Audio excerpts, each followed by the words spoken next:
State regime media, which calls itself Fox News, was collapsing on air after Donald Trump's disastrous war has turned the entire country against Donald Trump. Trump is plummeting in the polls. His latest YouGov poll was the lowest of the entire time he's been in president. It's quickly becoming the lowest in presidential history. Let me show you what they're doing on state regime media right now. You've got Lindsey Graham as a guest saying, who cares whether or not America was going to be imminently in danger by Iran? That's stupid. We got to do what we want to do no matter what. Here, play this clip. America is a imminent threat, and it doesn't have to be imminent to me because you don't want it to be imminent. Right. The whole idea is for it not to be imminent, dumbass. You want to prevent it from being imminent. Senator, let me ask you this, because I find I'm putting this in context, which I know you always. Then you have Laura Ingraham trying to push the propaganda into high gear for Donald Trump. And she's like, the real debate here isn't between Trump and his base, because Trump's base is turning against him. She goes, are you for good or are you for evil? It's just that simple. Here, play this clip. Just a complete fraud. I'm sorry. The real debate here, and you saw it in his comments, is not between the interventionists and the isolationists, or even between Trump and some elements of his base. The real debate, the real conflict here is between those who believe America is good and those who believe fundamentally America is corrupt and evil. Because if you believe the latter, like sadly most Democrats, the media, the academia do, you believe that the U.S. may not use its military unless we are advancing international interests and internationally approved. But if you believe America is special, that she's worth saving, you believe that our military exists to keep the American people safe and our interests abroad secure, even if the world will criticize us down the road. And then Jesse Waters creates this like weird cosplay fantasy situation. And he's like, this is checkmate Donald Trump. We did it. Mission accomplished. Russia and China, they're controlled by the United States. Look how powerful we are. Like, while everything's falling apart, this is what he's saying. Play this clip. They constantly interrupt the free flow of oil through the Strait.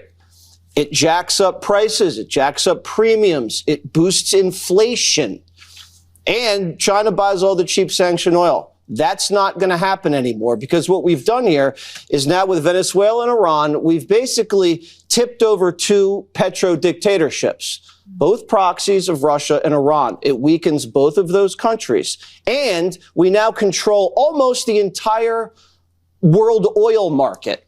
And we've kicked out Russia and China from the Middle East, an oil-rich region right in the middle of the world trade from Asia to Europe. That's where all the goods and energy flows. So if this is a successful mission, this is what you call checkmate. And it's interesting that you mentioned. And then Jesse Waters continues to say the weirdest stuff about Hillary Clinton. Play this clip. A source told the Post Hillary's team demanded beauty lighting for the deposition and kept moving the camera to get the best angle. Maybe that's why she lost it when a congresswoman leaked a pic. Then state regime media brings on guests like MAGA Republican Senator Tom Cotton, who reiterates that the reason the United States is now at war with Iran is because Israel told us to. Here, play this clip right here. And second, Secretary Rubio addressed this point yesterday after our Gang of Eight briefing. Israel faced an existential risk, and they were prepared to strike Iran alone.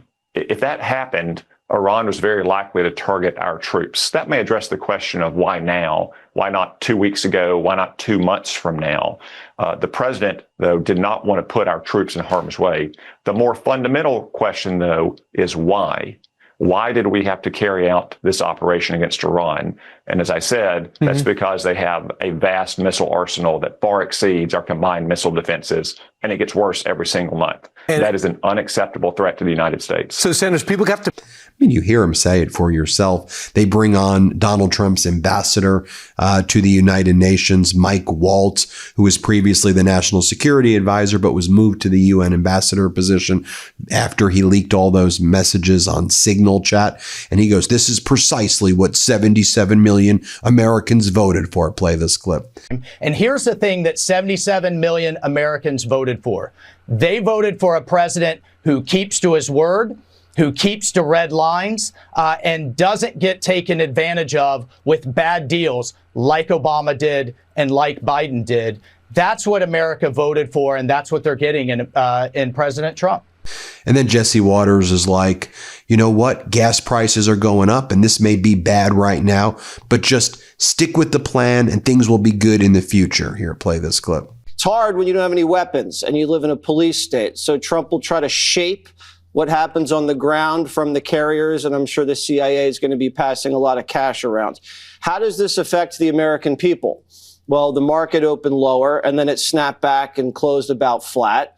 Oil prices are up, gas prices at the pump, they're going to jump, and mortgage rates are already ticking up. So in the short term, you're going to see a little inflation. But if it's a successful operation, prices are going to go way, way down, and the stock market is going to rip.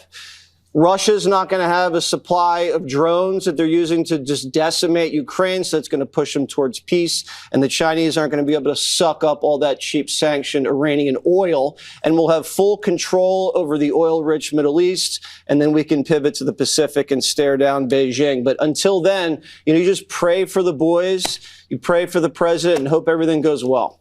And you'll Then you have Fox hosts basically reiterating that and saying, so what if gas goes up 24 cents? We're going to get those evils that are lurking away, and it's all worth it in the long run. Here, play this clip.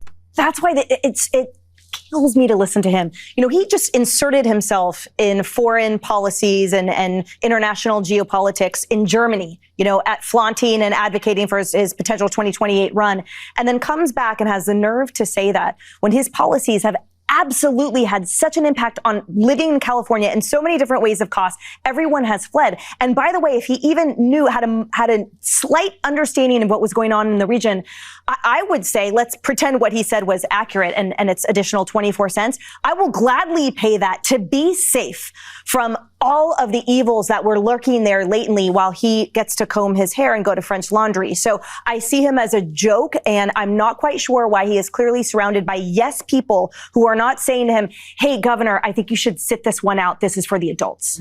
All right, I want to ask you something. What's the most ridiculous subscription you've ever found buried in your bank statement? I'll tell you mine. I realized I was paying for 2 streaming services I didn't even use anymore, and somehow I had duplicate subscriptions to one of them. I kept telling myself I'd go cancel them later, and of course later never came. That was before I started using Rocket Money. Rocket Money is a personal finance app that helps find and cancel your unwanted subscriptions, monitors your spending, and helps lower your bills so you can grow your savings.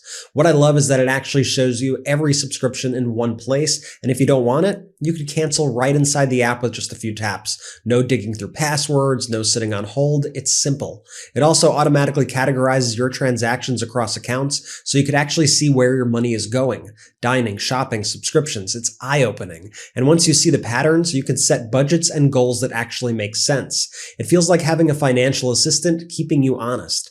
Let Rocket Money help you reach your financial goals faster. Join at rocketmoney.com/MeidasTouch. That's rocketmoney.com/MeidasTouch.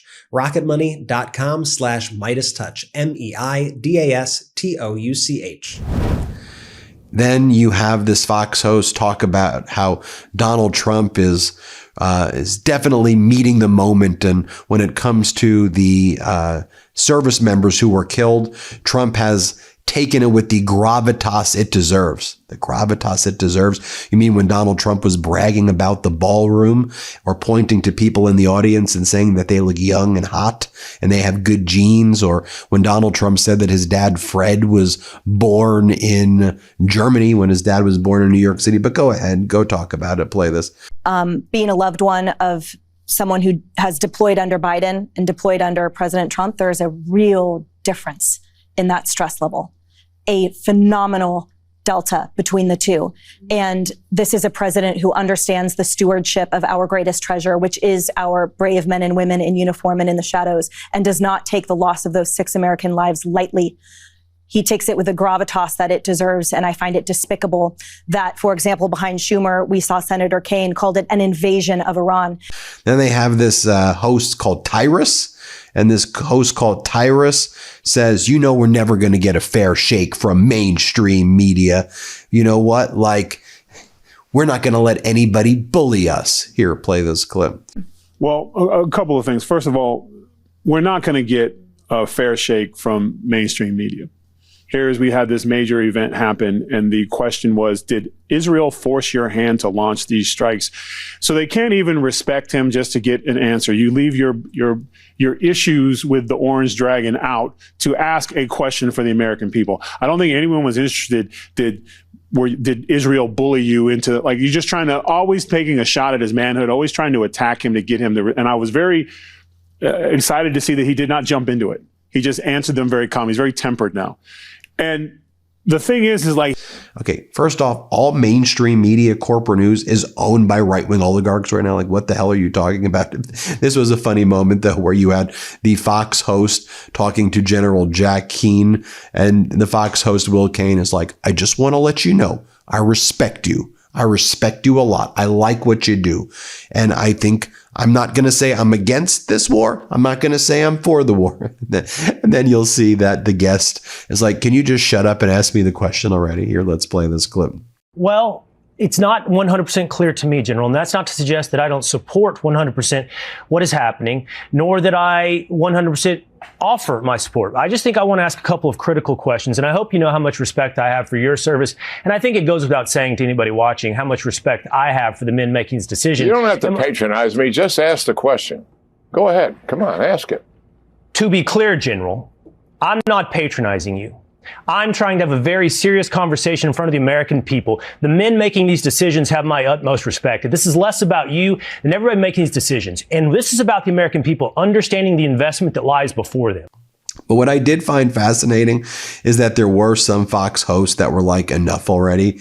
I mean, even Caroline Sunshine, who's a Donald Trump sycophant, she's like, look, I've worked for Donald Trump. I've been with him for a long time, and I don't know what the hell this is about. Here, play this clip. But again, I just, if I can, just read this quote from the chairman of the Joint Chiefs of Staff today at his press conference. He said, this is not a single overnight operation. The military objectives we've been tasked with will take some time to achieve, and in some cases will be difficult and gritty work. We expect to take additional losses. We will work to minimize U.S. losses, but this is a major combat operation. I voted for President Trump, and I worked for President Trump because I didn't want to hear statements like that from my government again regarding American involvement in the Middle East, and I just think that's important to be clear about.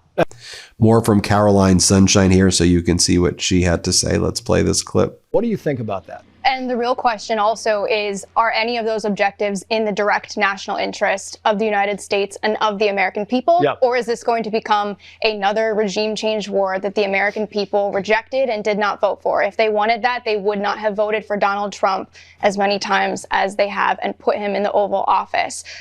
Iran is a country that is 4 times the size of Afghanistan. It has a decentralized fighting force that is much more complex and widespread than Afghanistan. And I think the administration going forward needs to be very clear with the American people about what its objectives and timelines are. 6 months ago, the American people were told that we use B-2 bunker buster bombs to completely obliterate and destroy Iran's nuclear program. And anybody that said otherwise was fake news. Now we've been told that we've somehow in those 6 months, they were able to restart the program. Now we're told that we've completely destroyed it again. We're told that we've taken out, 49 leaders who were on the chessboard to replace the Ayatollah. And the president has been very clear saying to the people of Iran, I intervened and now I'm leaving it to you. So my question then to the administration, and I think it's the question that a lot of American people, certainly under 35, have, is if all of that has been done, why are we still there? Because we've lost 6 U.S. service members at our bases in the Middle East, and I don't think the American people are going to have a very high tolerance for losing more U.S. soldiers unless those objectives are very clear and those timelines are very clear, and it's made clear how it is in the direct interest of the American people. Then you had Dana Perino over on State Regime Media, and Dana Perino was saying, could you just imagine how bad things would be if Kamala was in charge? Just imagine if we had Kamala in charge. Here, play this clip. Anything about what they would do to stop it. And I do believe that the whole world might rest a little bit easier knowing that Kamala Harris is not making these negotiations. If you think about the story that we did last week that said that the issue of Gaza really hurt her, right? So you can imagine that the Hamas caucus would have talked her out of something like this type of action. And that's also what she just displayed on the street corner. And so you see right now, just state regime media just totally falling apart right now. I'll just show you this other clip right here. Let's play it. They cannot have a nuclear weapon. They have to give up their long-range ballistic missiles. They cannot continue to sponsor terrorism all over the world, as what many administrations have put up with as the world's largest state sponsor of terrorism. And they can't have these naval capabilities that can instantly shut off 20% of the world's energy supply. Those are the objectives, and God bless our United States military that are achieving those objectives right now as we speak. Like you said, in many ways, we've already won. Well, there you have it. Let me know what y'all think. Hit subscribe. Let's get to 7 million subscribers, and thanks for watching. Love this video? Support independent media and unlock exclusive content, ad-free videos, and custom emojis by becoming a paid member of our YouTube channel today. You can also gift memberships to others. Let's keep growing together.